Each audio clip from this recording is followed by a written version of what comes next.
Hello viewers, আমি নারায়ণগঞ্জের একটা টেক্সটাইল ইন্ডাস্ট্রির ফিজিক্যাল টেস্টিং ল্যাবে কাজ করি। দেখেন আমার অফিসের ভেতরে কি কি মেশিন রয়েছে। এই যে এগুলো দেখতে পাচ্ছেন, এগুলো সব ওয়াশিং মেশিন। এখানে কাপড় ওয়াশ করা হয় শ্রিঙ্কেজ টেস্টের জন্য। এই যে এটা ওয়াশ কাটার, এটা ইলেকট্রোলাক্স মেশিন। আর এই যে দেখেন এটা টাম্বল ড্রায়ার মেশিন। এখানে কাপড় ওয়াশের পরে শুকানো হয়। এই যে নিচে আরও দুইটা ওয়াশিং মেশিন রয়েছে, মাইলি ওয়াশিং মেশিন।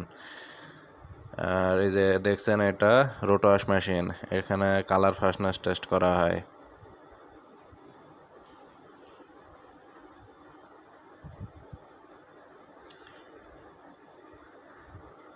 এখানে দেখতে পাচ্ছেন কিছু টেস্টের যন্ত্রপাতি রাখা আছে, কেমিক্যাল, পার্সপাইরোমিটার, pH meter, pH shaker machine, incubator, এইগুলা রাখা আছে।